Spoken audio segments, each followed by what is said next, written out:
Mike Tyson is sitting at a high-end restaurant in Las Vegas when a drunk customer starts hurling racial slurs at a black family trying to enjoy their dinner. What Tyson does in the next 10 seconds doesn't start a fight. It ends one. And teaches everyone watching the difference between fear and respect. Las Vegas, Nevada. March 1987. Saturday night, 9:30 p.m. Chez Laurent, an upscale French restaurant in Caesar's Palace. The kind of place where appetizers cost more than most people make in a day, where the wine list reads like a mortgage payment, where reservations are booked 3 months in advance. Crystal chandeliers imported from Austria cast warm amber light over hand-pressed Irish linen tablecloths. Each table is set with Waterford crystal glasses that catch and fracture the light into tiny rainbows. Sterling silver flatware, polished to mirror brightness, lies perfectly arranged beside bone china plates edged in 24-karat gold. Waiters in black ties move silently between tables carrying expensive bottles of wine. The clientele is Vegas royalty, oil barons, tech moguls, entertainment executives. Everyone here has made it. The air itself seems thicker with money and privilege. Mike Tyson sits at a corner table, 20 years old, 6 months away from his first championship fight against Trevor Berbick. He's wearing a simple black Armani suit, crisp white shirt with gold cufflinks, no tie, nothing flashy, nothing that screams money or fame, just clean lines and quiet confidence. Those hands that have already knocked out 23 professional fighters rest calmly on the table. Hands that Cus D'Amato transformed from street weapons into surgical instruments of controlled violence. This is still the disciplined Tyson, the one Cus built from a 3-year-old street criminal into something unprecedented in boxing history. Cus died 2 years ago, but his teachings live in everything Mike does. Control, discipline. Channel the rage, don't let it control you. Across from Mike sits Kevin Rooney, his trainer, a compact Irish-American who learned boxing philosophy at Cus D'Amato's knee. Kevin understands Mike better than almost anyone, knows the careful balance between the monster and the man. Tonight, Kevin is explaining strategy for the upcoming Berbick fight, but Mike's mind keeps drifting. The pressure is building. Everyone expects him to become the youngest heavyweight champion in history. Next to Mike sits Robin Givens, beautiful, elegant, ambitious. She's wearing a stunning red cocktail dress. Diamond earrings catch the light with every movement. Robin likes the finer things, enjoys being seen at places like this, but she also understands the burden he carries. Mike doesn't love fancy restaurants. Too many stares, too many whispers about Iron Mike like he's a circus animal.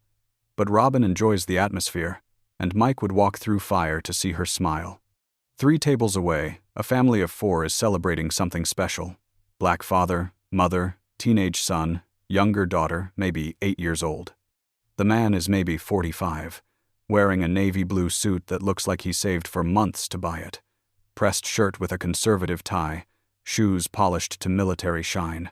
He carries himself with quiet dignity, the bearing of a man who has worked for everything he has. His wife is elegant in a purple dress and pearl necklace, her hair styled perfectly, makeup subtle but flawless. She has the grace of a woman who understands the importance of first impressions. The teenage son, maybe 16, looks uncomfortable in his first real suit, keeps adjusting his tie. The daughter wears a white dress with patent leather shoes, sitting perfectly straight. This is a special occasion. Maybe an anniversary, maybe the father got a promotion. Whatever it is, this family has worked hard and saved up to experience something beautiful together. They're talking quietly, laughing softly at family jokes, being everything this restaurant expects. Well-dressed, well-mannered, spending good money, bothering nobody. The father studies the wine list carefully. The mother helps the younger daughter with the French names on the menu. Normal family, good family, hard-working family that belongs here as much as anyone. At the mahogany bar, a man drinks alone.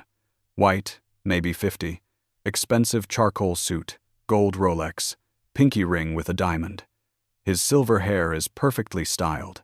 He looks like old money, established wealth, the kind of man who has never been told no about anything important. He's been there for 2 hours, working through top-shelf whiskey, getting louder with each drink. The kind of drunk that starts polite and slowly reveals something ugly festering underneath. Mike notices the drunk man because fighters notice everything. Survival instinct developed in reform school and honed in boxing gyms. Scan for threats. Assess danger levels. Read body language. Always be ready.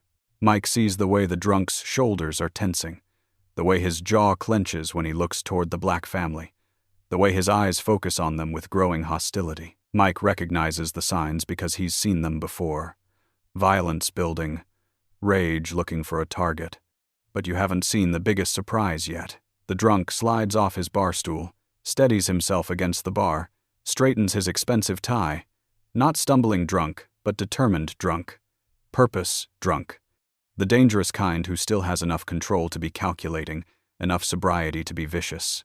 Mike watches but doesn't move. Maybe the man just needs to use the restroom. Maybe he'll walk past their table. Maybe Mike is wrong about what he's seeing. The drunk walks directly toward the family's table, his expensive shoes clicking against the marble floor. Each step deliberate, each movement broadcasting intention to anyone who knows how to read violence. He stops right beside their table, looming over them like a storm cloud, looking down with undisguised contempt. His voice carries across the restaurant, cutting through gentle conversation like a knife through silk. "This used to be a nice place," he says loud enough for half the restaurant to hear. Now they let anyone in. The restaurant goes quiet. The black father looks up, confusion and concern flooding his eyes. His wife's hand moves protectively toward her daughter. The teenage son's jaw tightens, but his father gives him a sharp look that says, "Stay calm." The drunk continues, emboldened by the attention. "Used to be you needed class to eat here. Standards, you know. Now they let people like you pretend you belong." Mike's fork stops halfway to his mouth. Kevin Rooney reaches across the table to touch Mike's wrist. "Easy," he whispers. "Not our business." But Mike is watching the family, watching the father's dignity crack under assault, watching the mother's forced smile crumble as she tries to shield her children, watching the little girl's confusion as their special night gets ruined by someone she doesn't know. The drunk gets bolder. "You people should know your place. Go back to your own restaurants. Stop trying to act like something you're not." The black father stands slowly, his movements careful and controlled. He's bigger than the drunk, younger, clearly in good shape. But this isn't about fighting. This is about maintaining dignity in front of his family. "Sir, we're just trying to have dinner with our family. We're not bothering anyone. Your family doesn't belong here." The drunk steps closer, aggressive, threatening. "None of you belong here. This is for people with breeding, with class, not for people like you." That's when Mike Tyson stands up. He doesn't slam his chair back, just rises to his full height, 5'10" of compressed violence in a simple black suit. The movement is fluid, controlled, but there's something in it that changes the entire restaurant's energy. Every person within sight feels it. Conversations stop completely. Even the waiters pause mid-step. Mike walks toward the drunk man. Not fast, not slow, just purposeful, inevitable. Each step measured, controlled, like Cus taught him. The drunk sees him coming, turns, recognizes him immediately. Mike Tyson is unmistakable. The compact build, the way he moves, the face that has been on magazine covers. This is the most dangerous man on the planet, closing distance. Mike stops exactly 3 feet away, close enough to be threatening, far enough to give the man space to make the right choice. He doesn't speak immediately, just looks at the drunk man with those dark eyes that have stared down killers in boxing rings. When Mike speaks, his voice is soft, almost a whisper. But in the silent restaurant, every word carries like a bell tolling. "You finished eating?" The drunk man's bravado evaporates like morning mist. His shoulders sag. His voice cracks. What? "You finished eating?" Mike repeats. Same tone, same terrifying calm.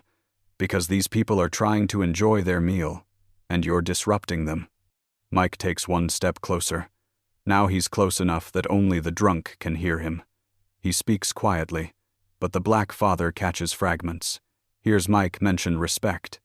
Families. What happens to people who mistake kindness for weakness? 10 seconds. That's all it takes. 10 seconds of Mike Tyson's complete attention. The drunk man stumbles backward, mumbles something that might be an apology, throws hundreds on the bar, and hurries toward the exit. Doesn't look back. Gone. Mike watches him leave, only turns when the man has disappeared through the doors. The restaurant remains frozen.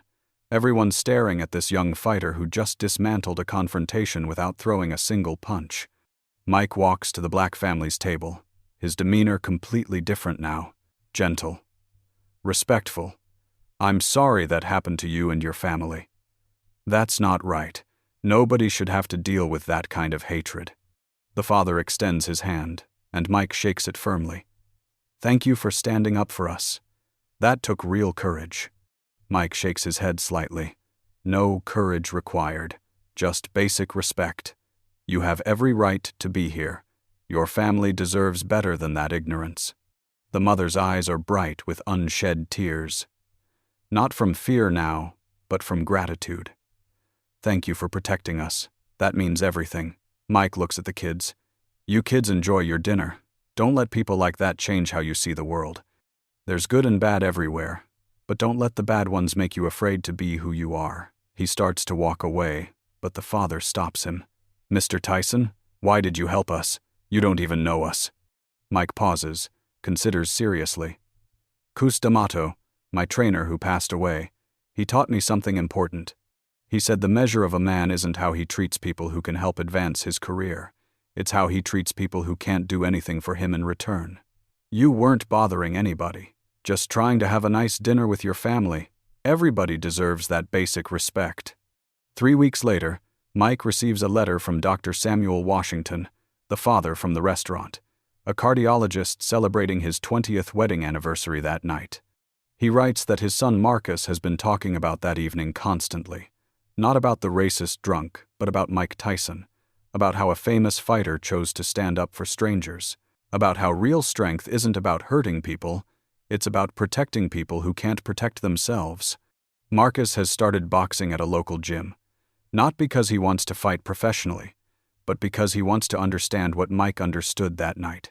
The difference between violence and strength, the difference between fear and respect.